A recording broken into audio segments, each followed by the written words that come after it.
જય ગિરનારી મિત્રો, કેમ છો? મજામાં? ફરીથી એકવાર હું આવ્યો છું પ્રભાસ ખંડમાં, એટલે કે સોમનાથ મહાદેવના સાનિધ્યમાં. આ જગ્યા એવી છે ને કે તમે ગમે ત્યારે આવો ને તમને કાંઈક નવીનીકરણ અહીંયા થયું હોય ને એવું લાગે છે. આ ઐતિહાસિક જગ્યા છે, 12 જ્યોતિર્લિંગમાંની પ્રથમ જ્યોતિર્લિંગ, એટલે કે આપણા સૌરાષ્ટ્રના પ્રભાસ એટલે વેરાવળની અંદર આવેલું સોમનાથ મહાદેવ મંદિર. આ જગ્યામાં હું તમને પહેલી વાર ઘણી બધી જગ્યાઓના દર્શન મેં આની પહેલાં કરાવ્યા છે. ફરીથી આજે હું આવ્યો છું અને તમને એવી બધી રેર જગ્યાઓ અને અલગ અલગ જગ્યાઓ દર્શન કરાવવાનો છું. મુખ્યત્વે તો સોમનાથ મહાદેવ, પછી એની બાજુમાં અહલ્યાબાઈનું જે જૂનું મંદિર છે એ, પછી એની પાછળ પણ એક મંદિર આવેલું છે. પછી મેન તો જ્યાં ત્રિવેણી સંગમ ઘાટ છે, અહીંયા પણ ખૂબ લોકો આવે છે.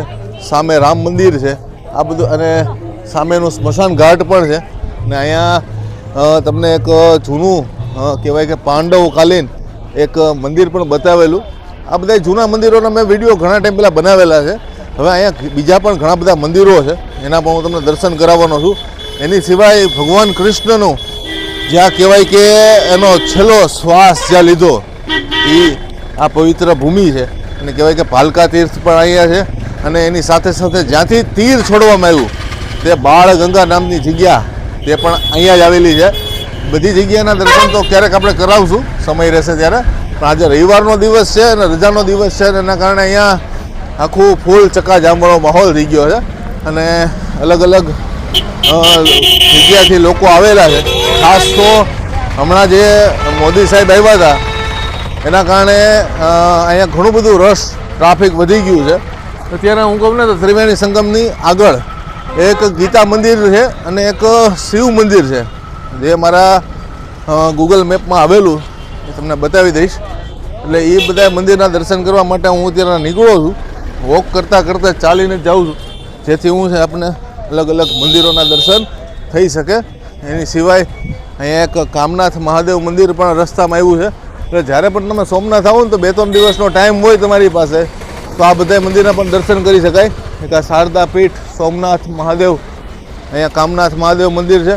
અને સામે છે સૂર્ય મંદિર, 5 પાંડવ ગુફા અને હિંગળાજ માતાજીનું ગુફા, માતાજીનું, કેમ કે પાંડવોના કુળદેવી હતા હિંગળાજ માતાજી.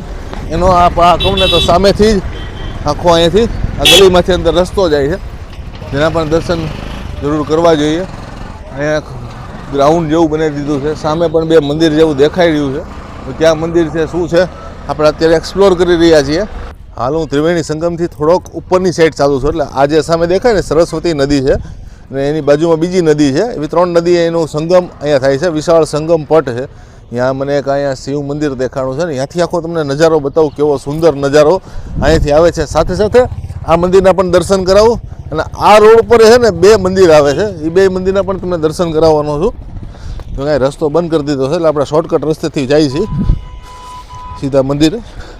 અહીંના ઘણા બધા પૂજારીઓના અહીંયા કહેવાય કે સમાધિ સ્થાન બનાવેલા છે.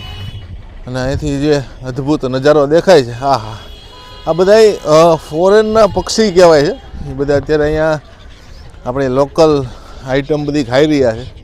અને આ છે ઓહો મંકેશ્વર મહાદેવ, સાક્ષી મહાદેવ તરીકે છે, મહાદેવના સાક્ષી તરીકે.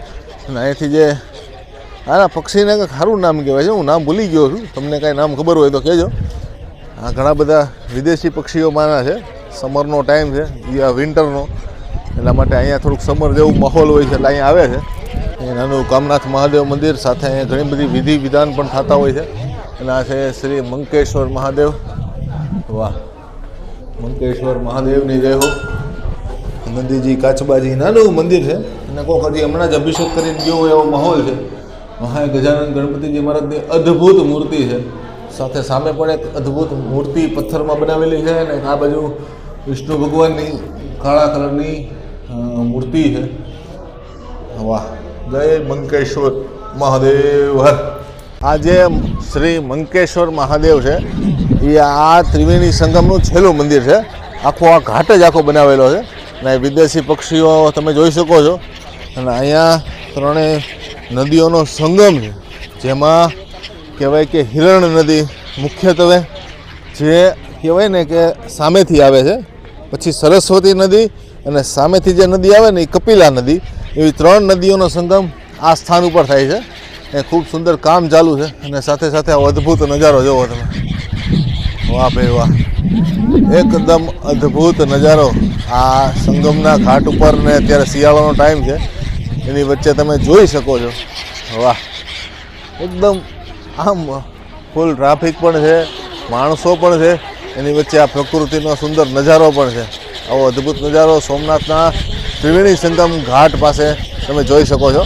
આ વખતે વિન્ટરની સિઝનમાં વિદેશી પક્ષીઓ ખૂબ આવ્યા છે અને આ સોમનાથના ત્રિવેણી ઘાટ ઉપર ત્રિવેણીનો આપણે રસ્તો છે, અહીંયા અદ્ભુત નજારો દેખાઈ રહ્યો છે. એની વચ્ચે સામે છે ગીતા મંદિર અને એની આગળ પણ એક મંદિર છે જે આપણે સંશોધન કરવાનું છે, શું છે શું નહીં. અત્યારે આપણે ચાલી રહ્યા છીએ આ ત્રિવેણી ઘાટવાળા રસ્તેથી અંદરની સાઈડ. એ લોકો આ પક્ષીઓને મમરા અને ગાંઠિયા ખવડાવી રહ્યા છે.